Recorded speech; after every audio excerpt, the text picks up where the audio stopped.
moi j'ai donc Vincent Lavraille, le directeur général du GFI, du Groupe des fédérations industrielles, Patrick Vlain, qui est le président du CCFA, fabricant d'automobiles, et Denis Ferrand, qui est le directeur général de COE Rexecode.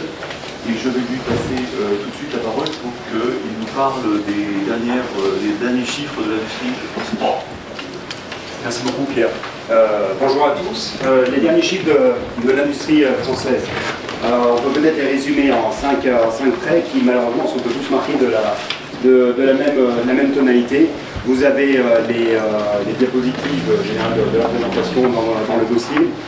Les 5 traits, on les a résumés avec 4 traits initiaux qui sont malheureusement assez négatifs, il faut bien les apprécier comme tels. Cela fait désormais 12 mois que l'on constate un recul de la production industrielle avec quelque chose qui est très différent de ce que l'on avait vu en 2008-2009 où on avait eu une chute de l'activité industrielle. Là on est sur un processus qui est plus de l'ordre de l'insidieux, d'un recul larvé, d'une forme presque de délitement de la production industrielle, d'une érosion assez régulière.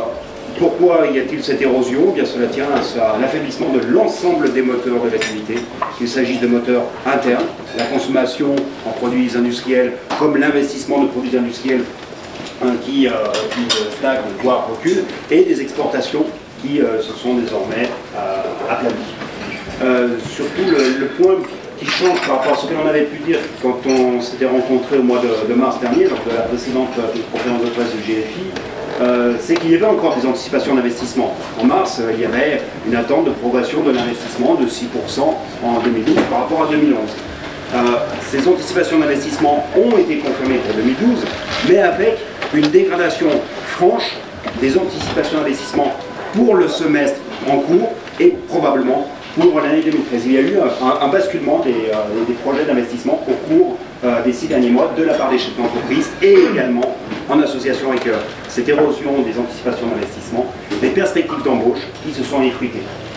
Il n'y a rien de nouveau du côté des indicateurs de compétitivité, du côté des indicateurs de situation, de résultats financiers des entreprises, c'est-à-dire que ces indicateurs sont stables à des niveaux bas, à des niveaux historiquement. En revanche, il faut quand même trouver une tonalité plus positive, c'est qu'on n'est pas du tout dans une configuration à 2008-2009, avec une chute globale de l'activité. On est dans un environnement extra-européen dont la croissance a certes fléchi au dernier mois, mais un environnement qui reste jusqu'à présent plutôt porteur, avec notamment aux États-Unis une croissance qui n'est pas exubérante, mais une croissance dont les moteurs se solidifient et qui dégage de plus en plus des gages de durabilité, ou en tout cas de progression encore soutenue l'année prochaine en particulier. Si on regarde, si on passe en image les éléments qu'on vient d'évoquer, vous avez ici l'évolution récente de l'activité industrielle, l'indice de la production industrielle mesuré en volume au cours de la période allant de 2000 à 2012. On voit bien la caractéristique de la période actuelle, on n'est pas du tout sur la chute d'activité de 2000 et 2009, mais on est sur un processus d'érosion, de dégradation lente de la production industrielle, avec, fait intéressant à relever, un décalage entre ce que l'on observe en France et dans le cas de l'Allemagne, où on est plutôt sur une stagnation de la production industrielle depuis quelques mois, alors qu'en France, on est sur un processus d'érosion, de recul là. C'est vrai de l'indicateur quantitatif, c'est vrai également, alors, sur un point, de l'indicateur qualitatif, l'indicateur de climat des affaires.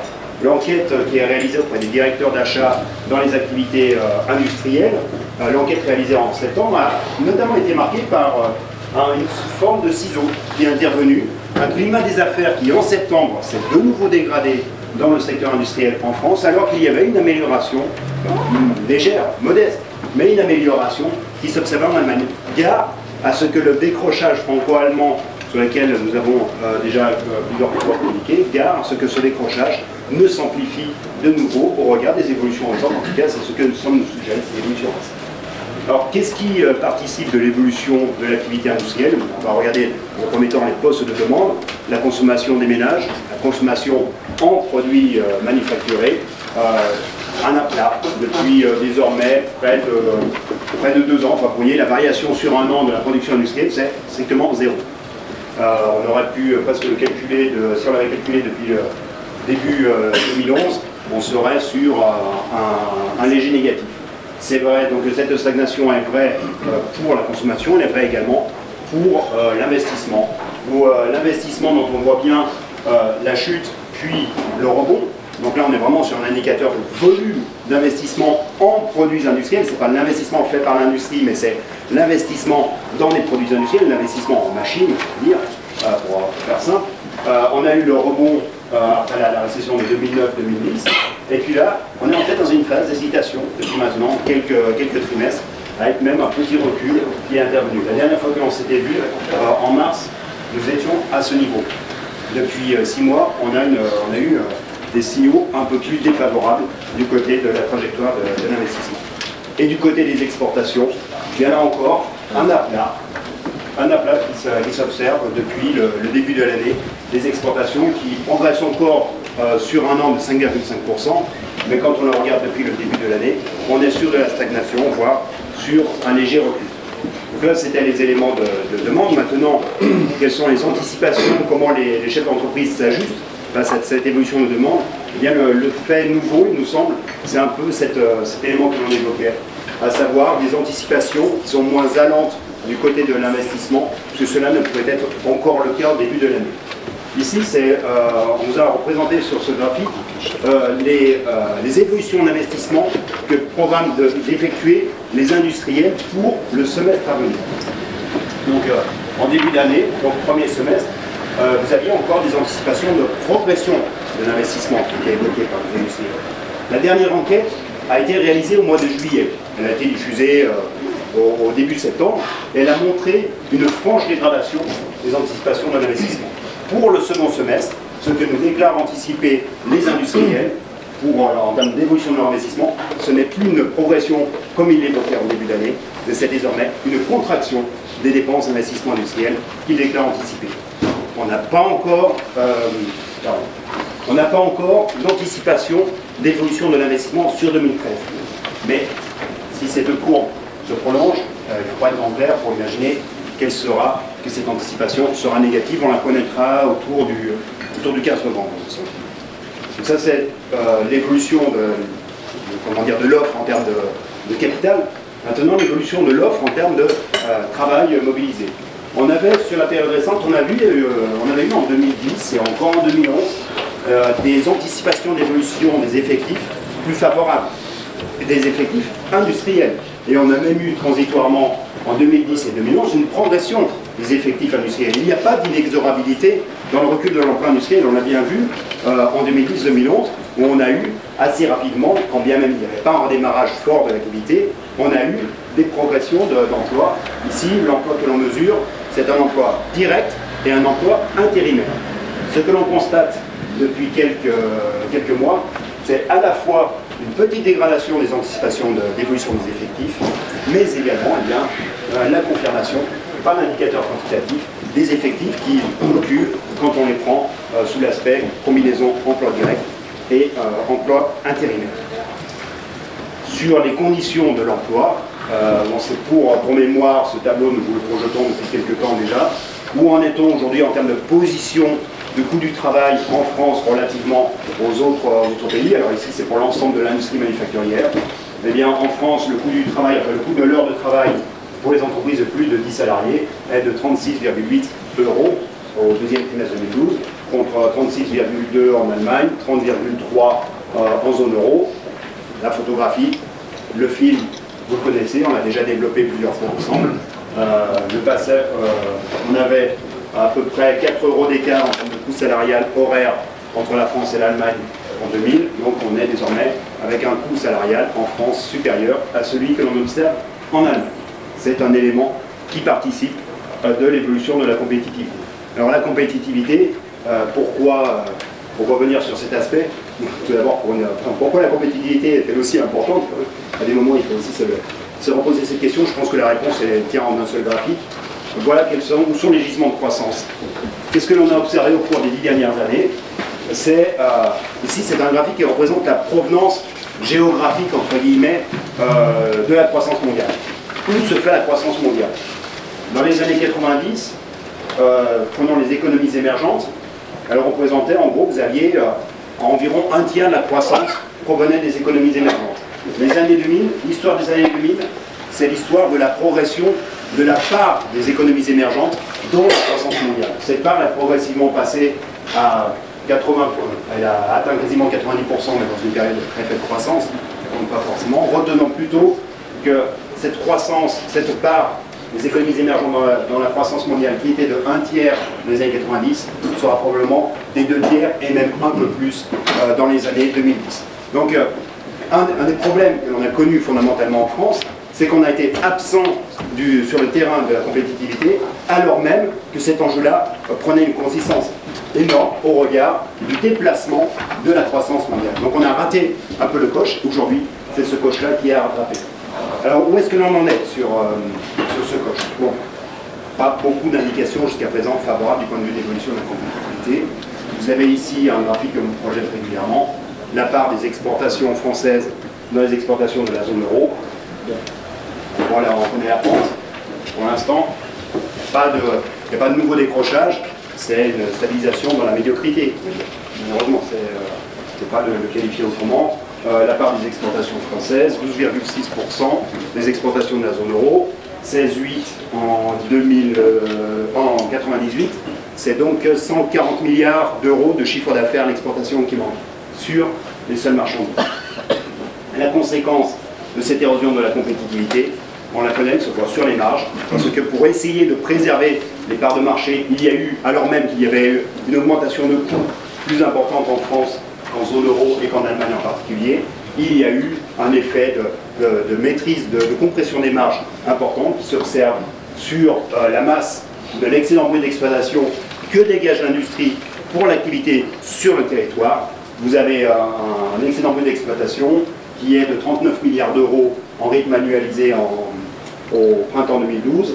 On était aux environs de 68 milliards en 2000.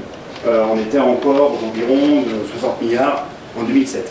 34% de baisse par rapport à 2007. Et ça, c'était l'observation sur la seule France. Vous avez ici le symétrique, ce qui s'est passé en Allemagne. C'est un peu l'effet inverse. Alors on a mis en base 2000 égale 100, on a mis en base 100 l'année 2000, puis on regarde, il y a à la fois la trajectoire, et puis à la fin, on a l'évolution en termes de niveau. Aujourd'hui, vous avez l'excédent brut d'exploitation de l'industrie allemande, c'est 184 milliards d'euros. On est à 49 milliards, parce que là, on prend l'ensemble de l'industrie, et non pas la seule industrie manufacturière. Pardon, ici, c'est une erreur dans le titre, je vous prie de bien vouloir m'en excuser. Ici, on prend l'ensemble de l'industrie. On est à 49 milliards, on était à 39 milliards dans la seule industrie manufacturière. On est à 184 milliards d'excédent brut d'exploitation dans l'industrie allemande. On fait moins d'1/3 de l'excédent brut d'exploitation de l'industrie allemande au cours des années récentes.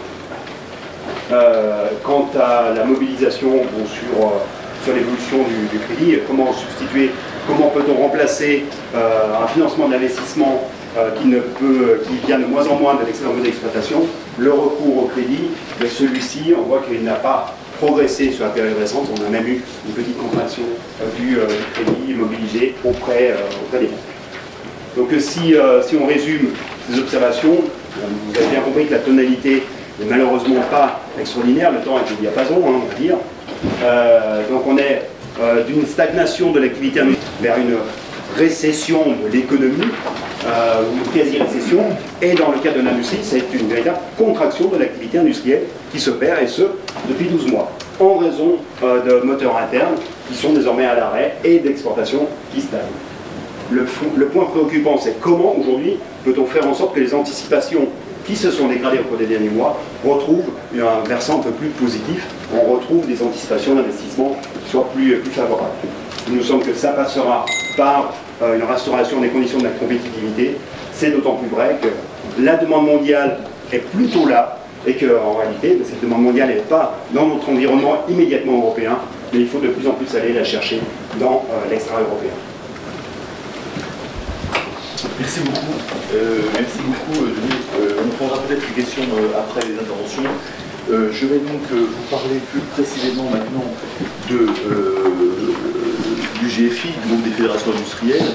Nous représentons donc une quinzaine de grandes fédérations. Je salue les partenaires industriels dans la salle qui nous ont rejoints aussi. Donc ça représente 85% de l'industrie française. Nous allons vous faire un point de rentrée à l'occasion de ce salon de l'automobile. Alors, je crois que si on déroule les transparents, qui c'est qui est à la manœuvre? Merci beaucoup. Ce que l'on voit, si vous voulez, le premier constat, c'est que l'industrie est revenue en tête des préoccupations du gouvernement, alors celle du gouvernement Sarkozy il y a quelques années, repris par le gouvernement Hollande, et ça c'est quelque chose qu'on apprécie beaucoup. C'est un constat vraiment important pour nous. L'industrie pendant 15 ans n'a pas du tout été prise en compte dans le pays, et nous sommes contents de voir que on repart d'industrie en termes plus positifs. Ceci étant dit, ce qui nous embête beaucoup, c'est qu'on nous parle de projets de croissance, de projets d'exportation, de projets d'embauche, et que toutes les mesures qui ont été mises en place depuis quelques mois vont à 180 degrés par rapport à ça, notamment sur le plan de la fiscalité. La fiscalité, c'est quelque chose aujourd'hui d'épouvantable, et comme vous le savez, il y a une bronca qui s'est opérée à travers les pigeons. Mais les mules industrielles que nous sommes, qui supportons des charges depuis des années, font que nous sommes aussi chargés, surchargés, et que c'est exactement l'inverse qu'il faudrait opérer. Il nous faut un choc de compétitivité qui est la mission gallois et dont on attend beaucoup, et il nous faut un choc d'antifiscalité quelque part pour résister, et c'est exactement ce qui se passe. On alourdit encore et encore la fiscalité des entreprises, et les industriels que nous sommes, avec des usines, avec un marché mondialisé, des exportations qu'il faut faire. Si on charge la mule, je dirais, ça a deux effets. C'est un effet comptable, qu'il y a moins d'argent, moins de motivation, moins d'argent distribué, et tout ce que l'on a économisé va être surchargé par l'ISF d'une part qui s'est renchérie, et si on vend des actions ou pour tout simplement faire des fusions de PME, tout ça fonctionnera moins. Et on parle aussi beaucoup de financement des PME. Voilà une mesure, je dirais, qui aurait permis de laisser des gens qui ont de l'argent investir dans des PME. Et bien là, encore une fois, on arrête, je dirais, ce flot de cette possibilité pour des gens qui ont de l'argent d'investir dans des PME et de régler en partie ce problème de financement. Donc je dirais qu'il y a des mesures qui sont complètement incompréhensibles, et notamment cette dernière mesure sur la fiscalité des plus-values est vraiment la goutte d'eau qui fait déborder le vase, et on s'associe totalement à tout le mouvement dit des pigeons actuellement, parce que c'est un problème qui dépasse et qui est global et général sur tous les entrepreneurs de ce pays, et je dirais des forces vives de ce pays, parce que artisans, commerçants, professions libérales, entrepreneurs industriels, qu'ils soient du net ou pas du net ou industriels, ce problème est réel et pose vraiment un problème. Plus grave que ça, c'est de compréhension de l'économie et de la mondialisation de la part du gouvernement et des pouvoirs publics. Donc je vais un cran plus loin, je dis que nous sommes aujourd'hui les fantassins de la guerre économique. On nous demande d'exporter, on nous demande d'innover, on nous demande d'investir, on nous demande d'embaucher, tout ça dans le monde entier, parce qu'on sait que la France est un petit territoire, donc il faut exporter et faire tout ça à partir de la France. Nous sommes donc les fantassins, et notre état-major nous tire dessus. Voilà. Un peu c'est ça. Donc c'est plus un feu d'artifice fiscal que j'avais condamné dans la période de juin-juillet de la campagne, c'est maintenant une canonnade. Donc je crois que c'est un point très important, parce que c'est démotivant. Voilà, c'est un sujet, on peut continuer comme ça, mais c'est ultra démotivant, et encore une fois, ce n'est pas uniquement les gens du net, les entrepreneurs du net, c'est les forces vives de la nation qui sont les fantassins de l'économie, de la guerre économique. On crée des emplois en bout. Il faut absolument que le gouvernement comprenne ce message qui est extrêmement fort, et qui est un message de démotivation s'il persiste dans cette voie. Donc nous demandons au niveau du FI d'enlever cette disposition, tout simplement, parce que c'est absolument antiproductif et extrêmement démotivateur. Je reviens sur l'introduction. Aujourd'hui, et c'est juste la fin de mon introduction, c'est qu'on a un choc, donc on sait que c'est très difficile, que la mondialisation est dure, que pour les industriels que nous sommes, Denis Ferrand l'a bien expliqué, baisse des commandes, dureté de la mondialisation, visibilité précaire sur 2013 aussi, dans la plupart de nos secteurs industriels. Il y a des secteurs qui vont encore bien, l'aéronautique civile par exemple, il y a des secteurs qui vont moins bien, il y a des secteurs comme les télécoms ou l'électronique, qui sont des secteurs qui vont très vite vers le haut et qui vont très vite vers le bas, donc extrêmement fébriles et réactifs. Tout ça fait que si on rajoute en plus ce stress fiscal très lié à la France, je dirais qu'on a un double stress, et ce double stress est extrêmement préoccupant pour le moral des fantassins de la guerre économique que nous sommes. Je ne sais pas si... Oui, Patrick, tu veux rajouter un mot?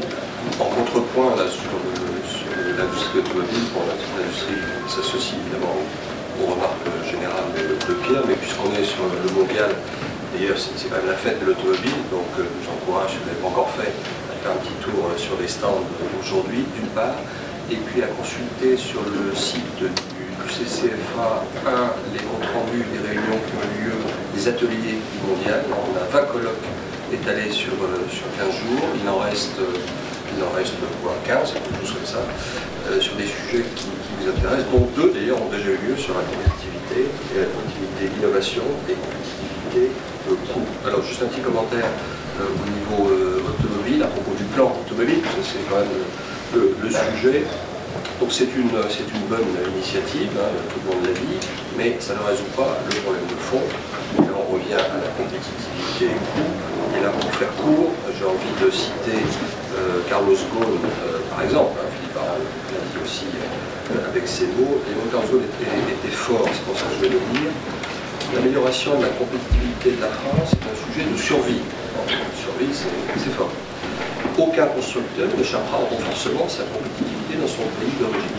On est vraiment en situation de danger très fort. Les mules se feront tirer dessus, les fantassins, je sais pas très bien qui tire sur qui, mais enfin, le point commun, et c'est vrai aussi pour l'automobile, qui est évidemment un peu exemplaire, en tout cas par sa masse, et côté médiatique, c'est un danger de mort, ou un danger de survie, c'est la même chose, qui a été mentionné par Carlos Ghosn et également Philippe Aral.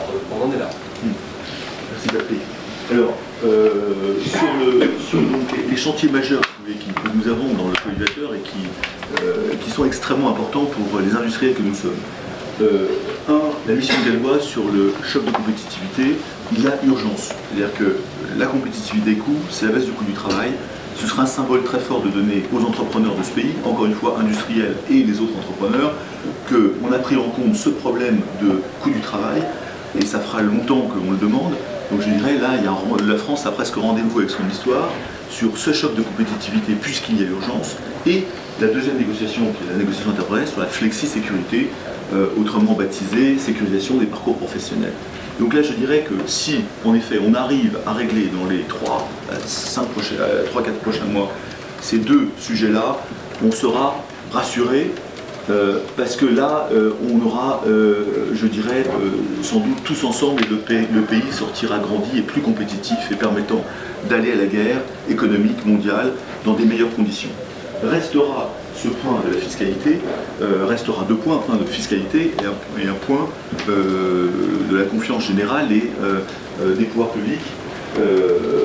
Bon, il y a une fiscalité record, en effet, on a l'impression que c'est 3 x 10, 10 milliards d'économies, 10 milliards de pression fiscale sur les ménages aisés, 10 milliards de pression sur les entreprises et 10 milliards sur l'État, sur les pouvoirs publics. Nous, on aurait préféré un quart de recettes fiscales, 3 quarts de réduction des dépenses de l'État. Pourquoi? Parce que, qu'est-ce qu'on fait dans les entreprises? Dans les entreprises, on n'arrête pas de travailler la compétitivité et la qualité de notre structure. Et la France, je sais bien qu'on me dit ce n'est pas une entreprise, la France. Je dis mais on peut la gérer comme une entreprise. Ça, c'est un message extrêmement important. Quand on parle à la haute fonction publique, ils ne veulent pas entendre parler de ça. Et pourtant, il faut une entreprise, la France doit avoir un cap, doit faire de l'exportation, doit faire de l'innovation, doit avoir de l'employabilité, doit réduire son nombre de chômeurs, doit faire de l'exportation pour avoir une balance commerciale, et doit réduire son déficit. Je dirais que ce sont les mêmes problèmes qu'on a dans les entreprises, c'est exactement les mêmes. Donc il faut motiver les forces vives. Nous motivons dans les entreprises que nous sommes, nos vendeurs, nos ingénieurs, en crise, il faut les motiver parce que c'est dur. Et là, je dirais, l'État fait absolument l'inverse. Deuxième chose, cette structure de l'État qui représente 56% du PIB, il faut l'attaquer. Les Allemands sont à 46%. Nous savons que nous avons un problème de pouvoir public obèse qui continue de grossir, et c'est pas un problème politique du tout. Mon propos n'est pas politique gauche-droite du tout, puisque ça fait 30 ans que ça dure. Mon propos, c'est qu'il faut à un moment gérer la France en se disant, on veut réussir, on veut créer de l'emploi. Qui c'est qui crée de l'emploi et de l'exportation? Ce sont les entreprises. Les entreprises, ce sont des entrepreneurs avec des forces, avec leurs troupes. Bon. l'État et les territoires, et on doit être au service de la compétitivité, de la motivation de ces gars-là, comme dans une entreprise. Et on doit travailler la structure de l'État, des pouvoirs publics plus généralement, 1100 milliards, par les moyens que nous avons dans l'entreprise. On n'est pas en train de faire la guerre et de tuer tous les fonctionnaires qui vont passer, pas du tout, parce que ce sont des gens brillantissimes, très forts. L'idée, c'est de continuer d'utiliser des méthodes de management des entreprises, du lean management, du lean manufacturing, de la motivation, de la mobilisation, du travail par objectif. Tous les outils que nous développons depuis des décennies dans les entreprises, il faut le faire dans les pouvoirs publics. Parce que si on ne fait pas ça, qu'est-ce qui va se passer? Eh bien, on va continuer de taxer, de charger, de surcharger les pigeons d'une part et les mules d'autre part. Donc ça, que nous sommes. Donc je crois que c'est très important. Cette pression fiscale est quelque chose qui nous obsède aujourd'hui parce qu'on voit bien la tendance de surenchérir. Je continue ma présentation. Je reviens sur la compétitivité coût. La mission de M. Gallois. Alors, en effet, très important. Nous avons demandé 50 milliards d'économies sur le coût du travail par un mix de CSG et TVA. Il s'avère qu'on a l'impression qu'on est autour de 40 milliards, bon, pourquoi pas, étalé sur 3 à 5 ans. Ça nous gêne, parce que c'est un choc de compétitivité qu'on veut. Maintenant, c'est un choc, c'est pas un frôlement, quand on veut frapper un clou, on donne un bon coup de marteau, on ne donne pas des petits coups de marteau pendant 5 ans. Donc nous, le décalé dans le temps nous gêne. Ça c'est le premier point. Et le faire supporter que sur la CSG nous gêne aussi, parce qu'on va encore renchérir la fiscalité, on va enlever d'une poche et on va récupérer de l'autre poche. La mesure qui nous paraît la plus intelligente, c'est la mixte CSG-TVA. TVA parce que c'est un impôt large qu'on peut moduler par rapport, je dirais, aux produits de première nécessité qui ne seraient pas touchés par exemple, et qui permettrait de surenchir l'importation. Bon, donc je dirais que pour nous, un mixte CSG-TVA permettrait d'utiliser deux impôts je dirais à base large, et d'être moins douloureux et très efficace, parce que la TVA est un impôt efficace pour ce problème-là aussi par rapport aux importations. Donc on attend beaucoup, je dirais, de la mission Gallois qui dira si on a entendu les forces vives du pays et les industriels ou si on ne les a pas entendus. Je continue. Tout ce qui est compétitivité hors coût, alors c'est un point très important, mais c'est plus long. La compétitivité hors coût, bien évidemment, dans l'industrie, c'est fondamental. Comment faire de l'innovation? Comment faire des process industriels de qualité? Comment faire éventuellement du premium? Et si on ne fait pas du premium, comment faire des produits non premium, mais de grande qualité, livrés à l'heure, qui ne tombent jamais en panne? C'est ça le défi de l'industrie française. C'est ça que font remarquablement les Allemands. On a tout pour réussir. On a une base industrielle colossale. On a des ingénieurs, des techniciens, des professions qualifiées. Il n'y a aucune raison qu'on ne réussisse pas. Les Coréens n'avaient rien il y a 30 ans. Les Chinois n'avaient rien il y a 30 ans, en tant qu'industrie. En 30 ans, ils ont tout construit, ils ont tout fait. Ils ne sont pas les champions du monde. On sait bien que les Chinois, dans certains domaines, ne sont pas bons en termes de qualité. Et tant mieux pour nous. Je dirais que là, à nous, encore une fois, de travailler la compétitivité hors coût. Alors, je reviendrai sur l'environnement de confiance, c'est un autre thème qui vient juste après. La transition énergétique, ouais, il faut absolument que sur la partie énergie, il y ait une réflexion régalienne sur la matière première qu'est l'énergie. L'énergie, c'est une matière première de compétitivité du pays. Ça ne se réduit pas au nucléaire ou au gaz de schiste ou au charbon ou au problème de CO2, c'est un tout. Il faut faire de l'efficacité énergétique. Certaines fédérations comme la FIEC travaillent beaucoup sur la réduction de la consommation intelligente. Le BTP apporte des solutions d'efficacité énergétique passive. Le gaz de schiste, il faut vraiment regarder, parce que là encore, nous sommes dans un dogmatisme politique qui nous rend fous, nous qui sommes dans l'action de la création de richesses et d'emplois sur un échiquier mondial. Il faut regarder le problème du gaz de schiste avant de l'éteindre. Donc voilà quelque chose, et nous avons demandé en effet que, au moins au niveau du Conseil national de l'industrie, qu'il y ait une filière stratégique qui réfléchisse sur le problème de l'énergie pris dans sa globalité pour réduire le CO2, pour avoir une matière première toujours très compétitive dans 10, 15, 20 ans. Qu'est-ce qu'on fait du nucléaire? Qu'est-ce qu'on fait de l'efficacité énergétique? Comment on met en place les smart grids, les fameux réseaux électriques de demain, qui vont être extrêmement importants, qui vont poser et qui sont des filières d'excellence à créer en France. Donc on peut sortir par le haut par par la réflexion sur le futur, et ça c'est extrêmement important, le futur reste à construire. Donc l'industrie que nous sommes est là pour construire ce futur. Bon, le financement, il y a des réflexions intéressantes sur la BPI. Pourquoi pas, ce que je dis, il faut vraiment travailler le BFR. On sait que les PME sont aujourd'hui asséchées notamment au niveau de leur trésorerie. Il faut absolument imposer la LME les 60 jours. Et deuxièmement, permettre, encore une fois, à des gens qui ont de l'argent et des petites économies de pouvoir investir dans ces PME sans se faire matraquer fiscalement. Et là, on est encore une fois, cette fiscalité est complètement anti-productive, anti-économique. Et ne règle pas les problèmes qu'on a mis ensemble sur la table. Bon, légitimement pour l'industrie, commissariat pour la perspective industrielle, bien évidemment. Les grandes filières régaliennes, la réflexion industrielle, il faut la faire. C'est pas gaulien, c'est pas forcément que pompidolien, c'est ce que font les Chinois toute la journée, c'est ce que font les Coréens toute la journée, c'est ce que font les Allemands toute la journée sans le dire. Donc je dirais, réfléchissons à quelques grandes filières, c'est dans le cadre de la CNI aujourd'hui, et ce sera fait par un commissariat à la prospective industrielle. Il ne faut pas recréer le plan qui est un bousin technocratique à la fin de sa vie, qui nous est insupportable. Il faut le faire avec des forces vives qui sont sur le terrain, qui comprennent pour permettre une réflexion intelligente et surtout économique, compétitive au pays France et à l'entreprise France. Innovation, très bien, confirmation du CIR, il faut le sanctuariser, très bonne mesure. Voilà une mesure fiscale qu'il faut mettre en exergue, elle est incitative et elle n'est pas coercitive. Elle a été élargie aux PME, bravo, 200 millions d'euros, 300 millions d'euros sur la partie innovation, bravo, c'est un point essentiel et là, on a été écouté, super.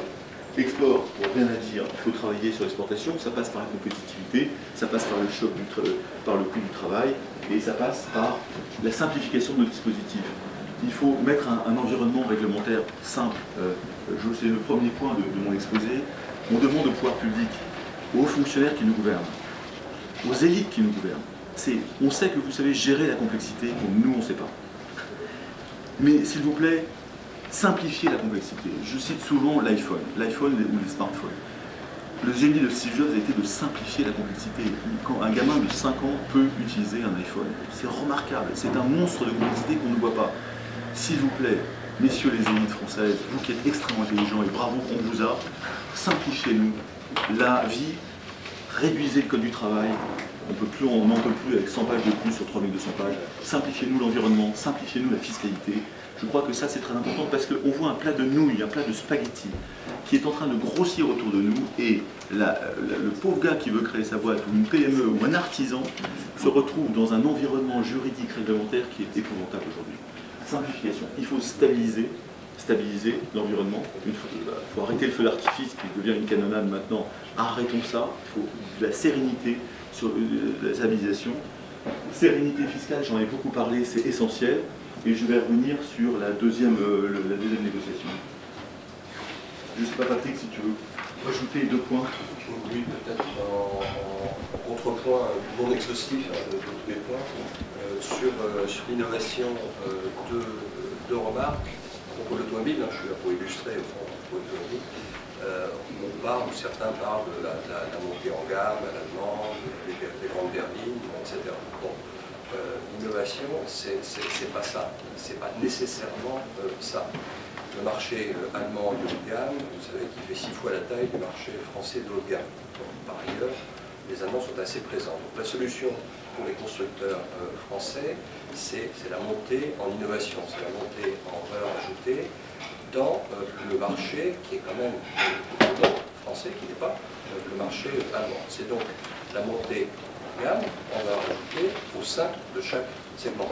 Donc pour illustrer, c'est ce que fait très bien Citroën avec la gamme DS. Le 208 est en train de développer, si vous avez vu, la version XY en attendant la GTI. Renault a développé la gamme initiale et Paris va probablement donner un petit peu plus de couches. Et même la Zoé, à sa façon, est une montée en valeur ajoutée et en innovation. Donc c'est ça la solution première à laquelle vont s'attacher les constructeurs français. Et puis le deuxième point sur l'innovation, ça c'est peut-être une remarque un peu à caractère général, en tout cas elle s'applique à l'automobile. Il faut que nous jouions plus collectif au sein de l'automobile, je veux dire, et que la filière s'organise pour cela, elle s'organise depuis 2 ans, mais ça s'accélère à travers la plateforme de la filière automobile, dans le traitement notamment de l'innovation. Il y a eu un atelier mondial spécifique là-dessus, avec Michel Rollier, nouveau président de la plateforme de la filière automobile, plus collectif, c'est-à-dire les constructeurs et l'ensemble de la filière. Certaines filières l'ont déjà fait, l'automobile est en retard, on le sait, et on s'y attelle depuis 2 ans et on accélère. Donc ça c'est sur l'innovation, et puis sur le deuxième sujet dont tu as parlé un petit peu rapidement, sur la politique industrielle commune et l'Europe, il faut arrêter, on l'a déjà dit, de 36 façons, d'être naïf. Les Français ont 2 défauts, entre autres, plein d'autres. Ils ne sont pas assez collectifs et on est des grands naïfs. Bon, alors collectif, j'en ai parlé, et la naïveté, c'est ce qui est le 7e point. Dans l'automobile, cette fois-ci, encore, on va faire très attention aux accords, aux projets d'accord avec le Japon et avec l'Inde. Avec la Corée, bon, ben, ça a été fait, et on s'aperçoit que dans l'automobile, et je pense que c'est vrai aussi dans plein d'autres secteurs, il y a un tas de barrières non tarifaires dont on s'aperçoit une fois qu'on a signé l'accord. Et là, la Corée, par exemple, c'est un peu tard. Pour le Japon et pour l'Inde, là, on doit être extrêmement attentif. Il faut qu'on soit tous, je regénéralise la remarque sur l'automobile, à être la fameuse Europe, certes ouverte mais pas offerte. Moi, sur l'innovation, je crois qu'en France, on a trop souvent tendance à mettre l'innovation dans les bureaux d'études de créativité. C'est vrai qu'on est très fort à penser des nouvelles idées. Le deuxième point sur lequel il faut absolument travailler, c'est de passer de l'idée au produit et du produit au chiffre d'affaires rentable. Et là, on est moins fort. Et là, on retombe dans l'industrie, la vraie, les process industriels, l'excellence opérationnelle, la maîtrise des technologies, la maîtrise des matières premières, la mise en œuvre de ces matières premières. Là encore, quelque chose où on a eu tendance à sous-traiter beaucoup et fortement, alors que c'est la clé de la qualité, c'est la clé du respect des délais, c'est la clé du coût final du produit. Et là, je vois Claude Cham, qui est au fond de la salle, patron des équipementiers automobiles. C'est un combat qu'on mène dans l'industrie et dans le GFI de plus en plus fort. Il faut d'abord faire en sorte que nos jeunes reviennent dans l'industrie pour la belle ouvrage, pour le travail bien fait, pour ces métiers qui sont merveilleux dans l'industrie, parce que ce sont des magiciens qui créent des produits. Un décolleteur, il prend une barre de laiton, il en fait un connecteur, une pièce absolument fantastique. Ça, il faut réhabiliter les métiers de l'industrie. Et deuxièmement, il faut absolument maîtriser la qualité, on appelle la qualité totale. Il y a des tas d'outils qui sont faits dans le monde entier, le Lean, le Six Sigma, et qu'on aimerait voir les pouvoirs publics utiliser beaucoup plus aussi pour leur propre compétitivité. Mais ça, c'est un élément essentiel pour qu'à la fin, l'industrie française, le Made in France, soit considéré comme de la très bonne qualité, irréprochable, ça tombe pas en panne, et ça c'est la clé. Donc l'innovation pour moi, elle est dans les bureaux d'études bien évidemment, parce qu'il faut être original, différenciateur, mais ensuite il faut savoir produire un bon produit au bon coût, à la bonne qualité. Essentiel dans nos démarches, et on vous en reparlera sans doute dans les mois à venir, car ça c'est un projet majeur à mon avis pour le redressement de l'industrie française, en tout cas son envol. Bon, réforme du marché du travail, deuxième point très important après la mission de Galérois, qui est le premier rendez-vous de la France avec son histoire. Deuxième rendez-vous de la France avec son histoire, c'est ce travail sur la flexi-sécurité. Je crois que la crise actuelle qu'on vit est très anxiogène. Quel est le problème? Le problème, c'est tout simple. C'est ne plus avoir peur d'embaucher en France. Attends, il faut le dire comme ça.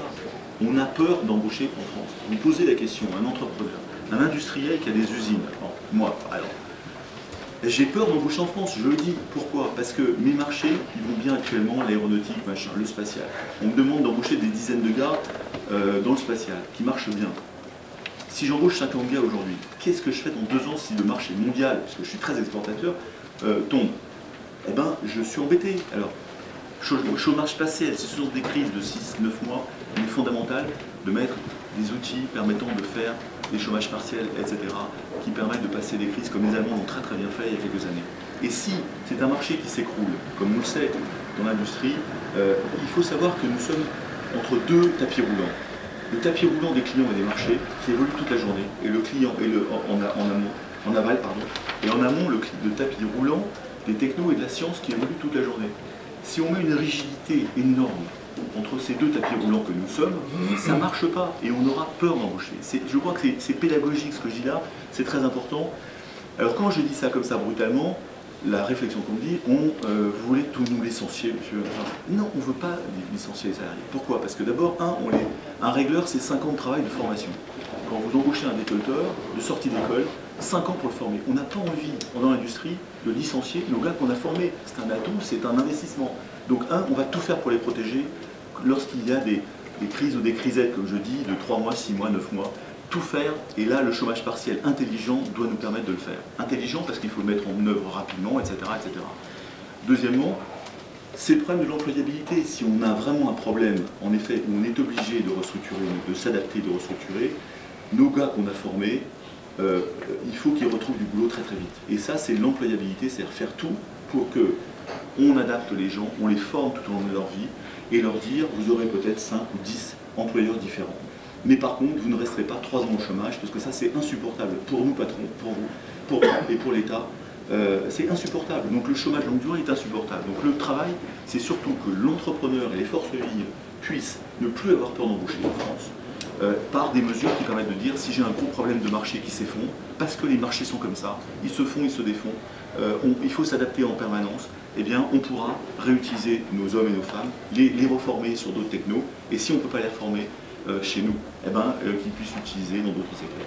Ça, c'est un secteur qui est un point extrêmement important qu'il faut voir de façon humaine et sociale, bien évidemment, mais qui permettrait à nous tous d'embaucher sans se dire, oh là là, qu'est-ce qui va se passer si j'ai trop embauché en 2010. C'est quasiment le mot de la fin. C'est le mot de la fin. Alors, on va conclure. Le taux fiscal, je vous en ai parlé, donc on n'en parle plus. La fiscalité écologique, juste un mot. Là encore, on a très peur d'avoir des taxes écologiques de fiscalité qui va renchérir encore les charges de l'entreprise. Nous sommes dans le GFI, bien évidemment, favorables à protéger l'environnement, c'est évident. Mais mettons de la fiscalité plutôt incitative, comme le crédit impôt recherche, plutôt que pénalisante ou coercitive, comme l'État nous a habitués à l'avoir depuis plusieurs années. Sur la conclusion, qui est là celle-ci, je crois que je vous ai parlé, il y a 4 choses à retenir de cette conférence de presse, si vous voulez. C'est que, en effet, l'industrie française est fébrile aujourd'hui, hein, parce qu'il y a un marché mondial qui est difficile. On résiste, ceci étant dit, on résiste, mais ne nous rajoutons pas, un stress fiscal par-dessus la tête. Deuxièmement, nous attendons beaucoup de la mission Gallois. C'est essentiel, je dirais, c'est un rendez-vous de la France avec son histoire. Et nous attendons beaucoup du sujet des négociations sur la sécurisation des parcours professionnels, que nous appelons Flexis Sécurité, ce qui veut bien dire ce que ça veut dire. Et troisième point, l'enfer fiscal, on n'en veut plus, nous demandons un cessez-le-feu fiscal. Quatrième point, un environnement de confiance, c'est-à-dire, oui, il faut des pouvoirs publics, oui, nous avons besoin de hauts fonctionnaires, oui, nous avons besoin de fonctionnaires, évidemment, des policiers, des gendarmes, des magistrats, des avocats, etc. Mais la guerre est économique aujourd'hui, nous avons besoin de croissance et d'emploi et d'exportation. Qui c'est qui peut faire ça? C'est nous, les industriels, principalement. L'exportation, c'est un problème d'industriels. Donc, choyez-nous, faites attention à nous, et faisons ensemble un travail qui est d'aménager les pouvoirs publics pour que ces 1100 milliards, on puisse ensemble travailler à sa compétitivité, à son efficacité, et encore une fois, en utilisant les méthodes que nous utilisons dans toutes nos sociétés, dans le monde entier. Je crois que ce problème-là est important, c'est un problème qu'on va régler dans le futur, et puis cet environnement de confiance qui nous permet, la confiance est génératrice, est l'hormone de la croissance. Donc, messieurs les pouvoirs publics, messieurs l'État, faites-nous un environnement de confiance où on peut croître, embaucher, innover, sans se dire tous les jours à quelle sauce je vais être grillé demain matin. Voilà, et on a tout pour réussir dans l'industrie française. Hein. Les Coréens, encore une fois, les Chinois n'avaient rien il y a 30 ans. Donc la France a réduit sa voilure dans l'industrie. On a tout pour réussir, la recherche, les ingénieurs, les techniciens. Je dirais, il faut mettre tout ça en musique, et c'est notre boulot au niveau du GFI, de faire passer, grâce à vous, dans les médias, des informations, en plus du lobbying direct qu'on fait auprès des ministres et du gouvernement. Merci beaucoup.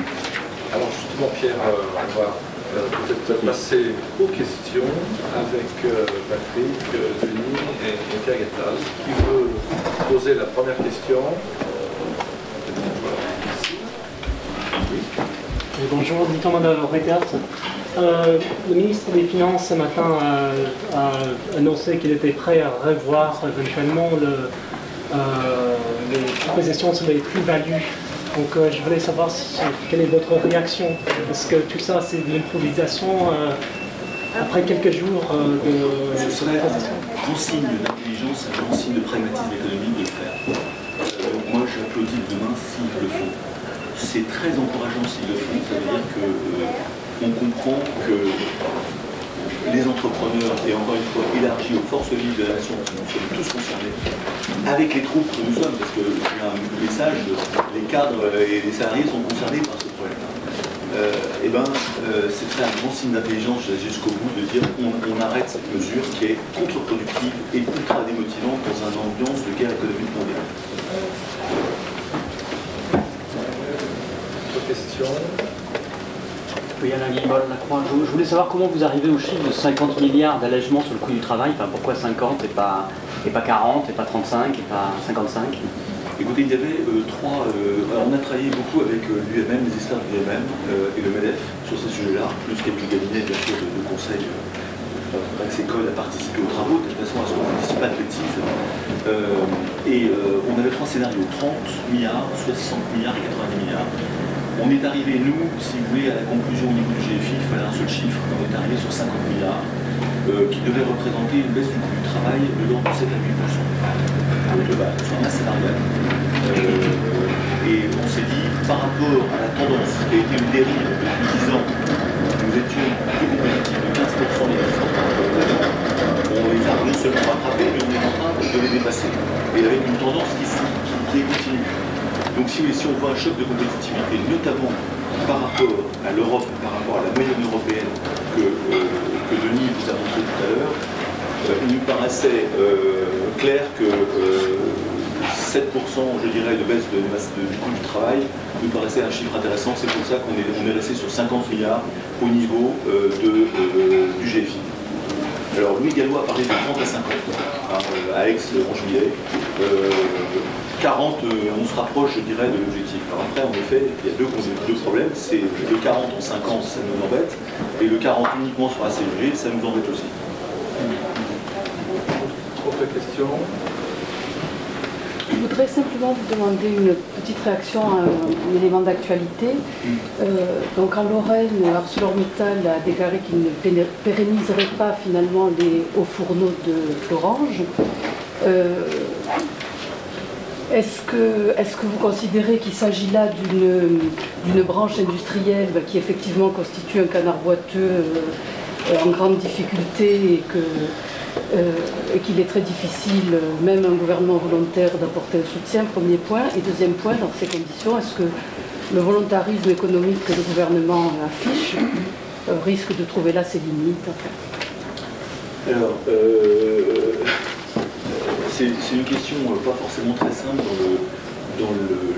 en effet, dans le stress un petit peu actuel des 3 millions de chômeurs et il faut trouver des solutions, je dirais, de recaser, de retrouver du travail à ces gens-là. C'est ça qui me paraît le plus important. Et il faut s'attarder au marché du futur, aux emplois du futur, à la création des nouveaux marchés, à favoriser des filières d'excellence futures, à favoriser l'entrepreneuriat et la création, de telle façon à ce que ces gens qui sont dans des secteurs difficiles, éteints ou à compétitivité réduite, puissent, je dirais, se retrouver assez facilement des travaux et un emploi. Moi, je suis pour l'adaptation permanente. Et je pense que c'est la mondialisation.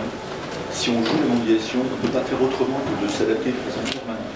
Il faut le savoir et il faut que la France intègre cette donnée-là. La mondialisation, l'adaptation permanente, c'est de dire j'ai en effet des choses qui vont bouger dans tous les sens. Alors pas forcément dans tous les sens, on voit bien l'aéronautique civile, eh bien il y a une filière qui s'est constituée, il y a des avions, c'est des programmes à 25 ans.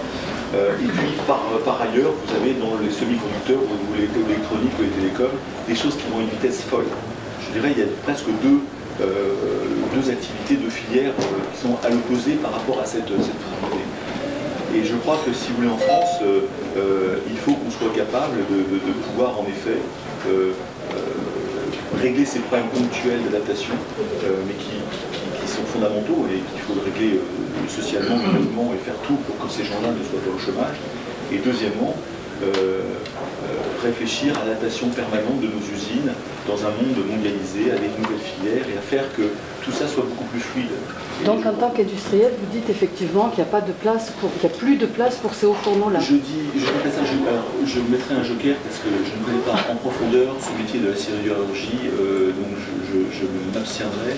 Je suis sûr qu'il y a encore des filières d'excellence dans ce domaine-là, par l'innovation, par de l'investissement, par l'innovation sur, encore une fois, de bureaux d'études et par l'innovation dans les process. Donc, je suis sûr qu'il y a possibilité, si vous voulez, de faire des choses. Le problème, c'est que quel est le coût, je dirais, à mettre sur la table pour, en effet, modifier, transformer et faire que cette usine soit vraiment compétitive dans le monde. Parce que si c'est pour tenir quelque chose qui ne soit pas compétitif, on va se retrouver toujours pareil. Dans 2 ans, le problème sera posé, si vous voulez.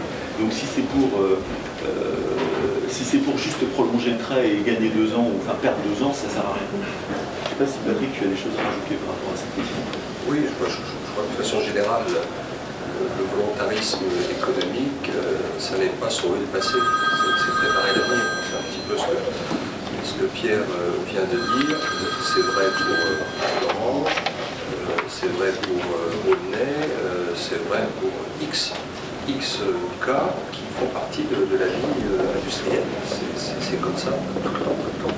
Bon, Florange est un cas parmi d'autres. Et ce qui compte, c'est de préparer l'avenir et de, si j'ai bien compris, il y a tout ce qui est à froid, par exemple, à de l'avenir toujours en Lorraine.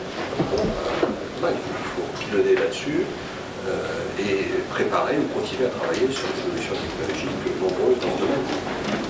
Ce qui est en fin de vie à un endroit donné en termes technologiques, etc., il faut acter et passer à autre chose, au même endroit si c'est possible, ailleurs s'il faut, mobile. Donc c'est un exemple parmi d'autres, il y en aura comme ça des dizaines par an. Il y en a toujours eu des dizaines par an. Et c'est là où il faut avoir confiance dans l'économie, dans l'évolution économique du monde, dans les opportunités de croissance, dans la science, dans les technologies d'innovation, parce qu'on sera dans un mouvement permanent qui est passionnant. Aujourd'hui, en effet, on voit encore l'industrie avec les rétroviseurs, des destructions de jobs, et ça nous pèse. C'est insupportable de voir aux 20h toujours des fermetures d'usines, la même d'ailleurs, les deux mêmes, alors qu'il faut créer les métiers d'avenir. Il y a plein de choses à faire. Enfin, les smart grids, j'en ai parlé, le truc de demain. C'est fondamental. Tout ce qui est protection des données, tout ce qui est mobilité, tout ce qui est développement durable, tout ce qui est santé. Il y a des milliers, des dizaines de milliers, des centaines de milliers d'emplois à créer autour de l'innovation, autour des services associés. Parce que là encore, de nous mettre en opposition de face sur les services, non. Justement, les services sont là pour nous aider. On est à la fois client et fournisseur de services. Et les gens, en effet, qui perdent leur job dans des grosses usines, en France on en a quelques-unes en tête, certains retourneront dans l'industrie, dans d'autres industries, avec de la formation, et c'est là où il y a un travail d'employabilité à faire, et à mener tout le temps. C'est pas d'un seul coup, on va se réveiller 3 mois avant le licenciement, qu'est-ce que je vais faire de mes ouvriers? Non, il faut préparer l'adaptation permanente, et deuxièmement, favoriser aussi des jobs de service. Les jobs de service, il y en a partout. Il y a le tourisme à développer en France. Je vous rappelle, alors, vous voyez, je suis un industriel et je suis en train de vous parler du service. Obama a lancé un grand plan, un grand programme pour développer le tourisme aux États-Unis. Je crois qu'il a donné 140 milliards de dollars. Je me trompe peut-être. Non, enfin des dizaines de dollars, de quelque chose, mais substantiel pour dire c'est une filière d'excellence du pays. On va récupérer les Chinois, on va récupérer ceux qui sont de plus en plus riches, qui viennent de plus en plus.